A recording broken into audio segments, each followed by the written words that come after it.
ಲೋಕಸಭಾ ಸದಸ್ಯರು ಪದೇ ಪದೇ ಹೇಳ್ತಾ ಇದ್ರು ನಾವು ಸಂವಿಧಾನವನ್ನು ಬದಲಾವಣೆ ಮಾಡಬೇಕಂದ್ರೆ 400 ಸೀಟ್ ಬೇಕು ಅಂತೇಳಿ ಅವರಿಗೆ ಟಿಕೆಟ್ ನಿರಾಕರಣೆ ಮಾಡಿದ್ದಾರೆ. ಆದರೆ ರಾಜಸ್ಥಾನಲ್ಲಿ ನಾಗೌರ್ ಜಿಲ್ಲೆಯಲ್ಲಿ ಜ್ಯೋತಿ ಮಿರ್ದಾ ಅಂತ ಹೇಳಿ ಅಲ್ಲೊಬ್ಬ ಅಭ್ಯರ್ಥಿ ಈಗಾಗಲೇ ಹೇಳ್ತಾ ಇದ್ದಾರೆ 400 ಸೀಟ್ ಕೊಡಿ, ನಾವು ಸಂವಿಧಾನ ಬದಲಾವಣೆ ಮಾಡ್ತೀವಿ ಅಂಥೇಳಿ. ಸಂವಿಧಾನ ಬದಲಾವಣೆ ಮಾಡಿದಾಗ ಸಮಾನತೆ ಅನ್ನೋದು ನುಚ್ಚು ನೂರಾಗುತ್ತೆ.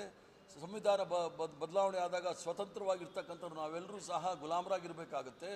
ಮತ್ತು ಏನು ಮೀಸಲಾತಿ ಅಂಥೇಳಿ ಜನಸಾಮಾನ್ಯರಿಗೆ ನಾವು ಸಮಾನತೆ ತರಬೇಕು ಅಂಥೇಳಿ ಎಲ್ಲರಿಗೂ ಸಮಪಾಲು ಸಮಬಾಳು ಅನ್ನೋದನ್ನು ಹೇಳಿದ್ವಿ.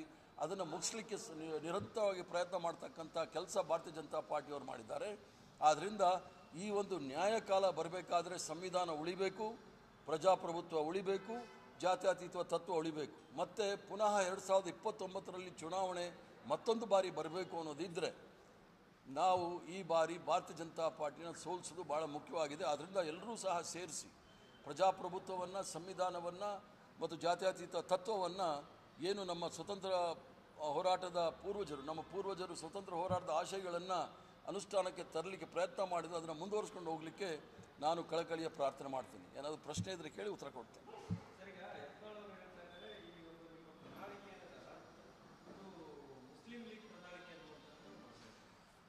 ಮುಸ್ಲಿಂ ಲೀಗ್ ಮೇಲೆ ಭಾಳ ಪ್ರೀತಿ ಭಾರತೀಯ ಜನತಾ ಪಾರ್ಟಿಯವ್ರಿಗೆ. 1940ನೇ ಇಸ್ವಿನಲ್ಲಿ ಫಜ್ಲುಲ್ ಹಕ್ ಅಂಥೇಳಿ ಅವರು ಬೆಂಗಾಲ್ ಪ್ರಾಂತದ ಮುಖ್ಯಮಂತ್ರಿ ಆಗಿದ್ದರು. ಅವರು ಮೊಟ್ಟ ಮೊದಲನೆಯ ಪಾಕಿಸ್ತಾನ ಆಗಬೇಕು ಅಂಥೇಳಿ ಪ್ರಸ್ತಾವನೆಯನ್ನು ಮಂಡಿಸಿದವರು ಫಜ್ಲುಲ್ ಹಕ್ ಅವರು. ಅದಕ್ಕೆ ಭಾಗಿಯಾಗಿದ್ದವರು ಹಿಂದೂ ಮಹಾಸಭಾದ ಪ್ರಮುಖ ನಾಯಕರಾಗಿದ್ದಂಥ ಶ್ಯಾಮಾ ಪ್ರಸಾದ್ ಮುಖರ್ಜಿಯವರು. ಅದಲ್ಲದೆ ಹಿಂದೂ ಮಹಾಸಭಾದವರು ಮುಸ್ಲಿಂ ಲೀಗ್ ಅವ್ರ ಜೊತೆ ಕೇವಲ ಬೆಂಗಾಲ್ ಪ್ರಾಂತದಲ್ಲಿ ಮಾತ್ರ ಅಲ್ಲ, ನಾರ್ತ್ ವೆಸ್ಟ್ ಫ್ರಾಂಟಿಯರ್ ಪ್ರಾವಿನ್ಸ್ ಮತ್ತು ಸಿಂಧಲ್ಲೂ ಸಹ ಮುಸ್ಲಿಂ ಲೀಗ್ ಜೊತೆ ಸೇರಿ ಇವರು ಸರ್ಕಾರವನ್ನು ರಚನೆ ಮಾಡಿದ್ದು ಇತಿಹಾಸ. ಆದ್ದರಿಂದ ಅವ್ರಿಗೇನಾದರೂ ಪ್ರೀತಿ ಇದ್ದರೆ ಮುಸ್ಲಿಂ ಲೀಗ್ ಜೊತೆ ಸೇರಿಕೊಳ್ಳಿ. ಇಲ್ಲಿ ಸಂವಿಧಾನದ ವಿರುದ್ಧ ಮಾಡ್ತಾ ಇರೋದೇ ಅದೇ ಕಾರಣಕ್ಕೆ. ಸಂವಿಧಾನದಲ್ಲಿ ಸಮಾನತೆ, ಎಲ್ರಿಗೂ ಸಹ ಸಮಪಾಲು ಸಿಗಬೇಕು ಅಂಥೇಳಿ ಅದರಲ್ಲಿ ಕ್ರಿಶ್ಚಿಯನ್ಸು, ಮುಸ್ಲಿಮು, ದಲಿತರು, ಆದಿವಾಸಿಗಳು, ಅಲ್ಪಸಂಖ್ಯಾತರು ಅಥವಾ ಮುಂದುವರೆದವರು, ಹಿಂದುಳಿದವರು ಎಲ್ಲರೂ ಸೇರಿದ್ರೆ ಎಲ್ರಿಗೂ ಸಹ ಸಮಾನತೆ ಬರಬೇಕು ಅನ್ನೋ ವಿಚಾರದಲ್ಲಿ ವಿರೋಧ ಇರತಕ್ಕಂಥವ್ರು ಭಾರತೀಯ ಜನತಾ ಪಾರ್ಟಿಯವರು. ಅದಕ್ಕೆ ಮುಸ್ಲಿಂ ಅವ್ರನ್ನ ಮುಂದೆ ಇಟ್ಬಿಟ್ಟು ಸಂವಿಧಾನದ ವಿರುದ್ಧ ಹೋರಾಟ ಮಾಡೋ ಪ್ರಯತ್ನ ಮಾಡ್ತಾ ಇದ್ದಾರೆ. ಎಲ್ಲರಿಗೂ ಸಹ ಸಮಾನವಾದ ಕಾನೂನು ಈ ದೇಶದಲ್ಲಿ ಯಾರಿಗೂ ಸಹ ಒಂದು ಸ್ಪೆಷಲ್ ಆದ ಕಾನೂನು ಯಾರಿಗೂ ಇಲ್ಲ. IPC ಇದೆ, ಅದರ ಜೊತೆಗೆ ಸಂವಿಧಾನದ ಆಶಯದಲ್ಲಿ, ಸಂವಿಧಾನದ ಚೌಕಟ್ಟಿನಲ್ಲಿ, ಕಾನೂನಿನ ಚೌಕಟ್ಟದಲ್ಲಿ ಎಲ್ಲರೂ ಸಹ ಸಮಾನರು. ಯಾರು ದೊಡ್ಡವರಿಲ್ಲ, ಯಾರು ಕೀಳ್ಮಟ್ಟದಲ್ಲಿ ಕೆಳಗಡೆ ಇಲ್ಲ. ಪ್ರಣಾಳಿಕೆಯಲ್ಲಿ ಎಲ್ಲಾದರೂ ತೋರಿಸಿ. ಸುಮ್ಮನೆ ನಾಗ್ಪುರ್ ಯೂನಿವರ್ಸಿಟಿ, ವಾಟ್ಸಪ್ ಯೂನಿವರ್ಸಿಟಿನಲ್ಲಿ ಮೆಸೇಜ್ ಬಿಟ್ಟರೆ ಆಗಲ್ಲ. ಯತ್ನಾಳು ಏನು ಬೇಕಾದರೂ ಹೇಳ್ತಾರೆ, ಪ್ರಣಾಳಿಕೆಯಲ್ಲಿ ಮುದ್ರಣ ಆಗಿದ್ರೆ ಅವ್ರು ಹೇಳಬೇಕು ಈ ಥರ ಹೇಳಿದ್ದೀವಿ ಅಂತ ಹೇಳಿ. ಯಾಕಂದರೆ ಸಮಾನತೆಯ ವಿರೋಧಿಗಳು ಇವರೆಲ್ಲ ನಮ್ಮನ್ನು ಯಾವುದೋ ಕಾರಣಕ್ಕೆ ಅದನ್ನು ತೋರಿಸ್ಲಿಕ್ಕೆ ಪ್ರಯತ್ನ ಮಾಡ್ತಾ ಇದ್ದಾರೆ.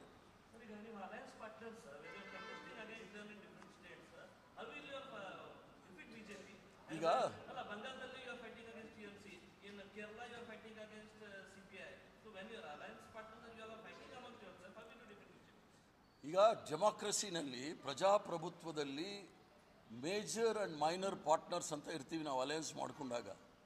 ಇನ್ West Bengal major partner is Mamata Banerjee.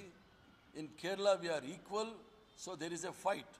ಆದರೆ ಯಾರೂ ಸಹ ವ್ಯಕ್ತಿರಿತವಾಗಿ ಕೇಂದ್ರ ಸರ್ಕಾರದಲ್ಲಿ ಭಾರತೀಯ ಜನತಾ ಪಾರ್ಟಿ ಬರಬೇಕು ಅಂತ ಹೇಳೋರಲ್ಲ. ಎಲ್ಲರೂ ಸಹ ಭಾರತೀಯ ಜನತಾ ಪಾರ್ಟಿಗೆ ಮನೆಗೆ ಕಳಿಸ್ಬೇಕು ಅನ್ನೋ ಮನಸ್ಥಿತಿ ಇಟ್ಕೊಂಡಿರ್ತಕ್ಕಂಥವ್ರು ಚುನಾವಣೆ ಮಾಡ್ತಾ ಇದ್ದಾರೆ. ಕೇರಳದಲ್ಲಿ ಭಾರತೀಯ ಜನತಾ ಪಾರ್ಟಿ ಇಲ್ಲ, ವೆಸ್ಟ್ ಬೆಂಗಾಲಲ್ಲಿ ಪ್ರಯತ್ನ ಮಾಡ್ತಾ ಇದ್ದಾರೆ ಅವ್ರ ನಂಬರ್ ಜಾಸ್ತಿ ಮಾಡ್ಕೊಳ್ಳೋಕ್ಕೆ.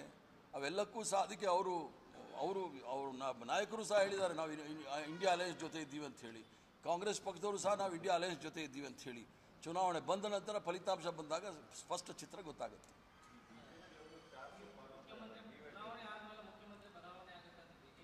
ಅಲ್ಲ ಬಂದೆ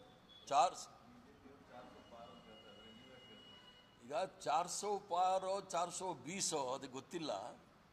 ಈಗಾಗಲೇ 400 ಇಂದ 370 ಅಂತ ಬಂದಿದ್ದಾರೆ. ಚುನಾವಣೆ ಬರೋ ಸಂದರ್ಭದಲ್ಲಿ 200 ಕೆಳಗಡೆ ಬರ್ತಾರೋ. ನಾವು ಭಾರತೀಯ ಜನತಾ ಪಾರ್ಟಿನ ನಿಶ್ಚಯವಾಗಿ ಸೋಲಿಸ್ತೀವಿ. ಸರ್ಕಾರ ಮಾಡೋಷ್ಟು ಸಂಖ್ಯೆ ನಮಗೆ ಸಿಗುತ್ತೆ.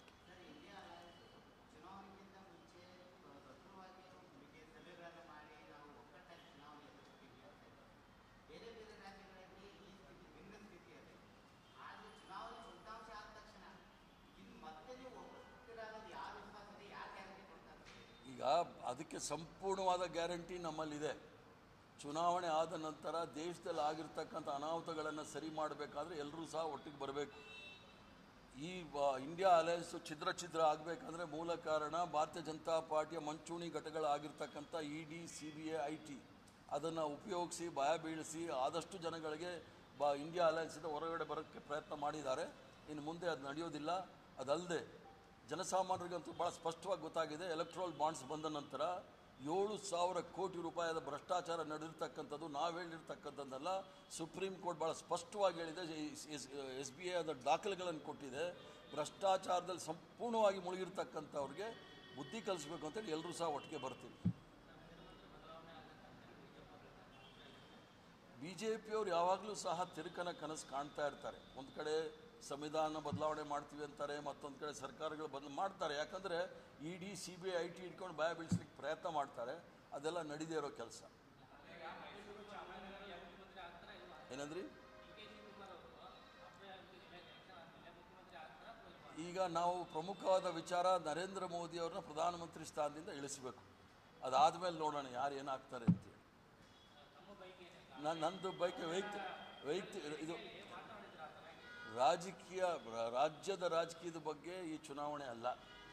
ರಾಜ್ಯದ ರಾಜಕೀಯದ ಬಗ್ಗೆ ಅದನ್ನೆಲ್ಲ ನೀವು ಒಂದು ಸ್ಟೋರಲ್ಲಿ ಇಟ್ಕೊಂಡಿರಿ, ಪೆನ್ ಡ್ರೈವಲ್ಲಿ ಹಾಕಿ ಇಟ್ಕೊಂಡಿರಿ. ಚುನಾವಣೆ ಆದಮೇಲೆ ಬರ್ತೀನಿ, ಅದಕ್ಕೆಲ್ಲ ಉತ್ತರ ಕೊಡ್ತೀನಿ.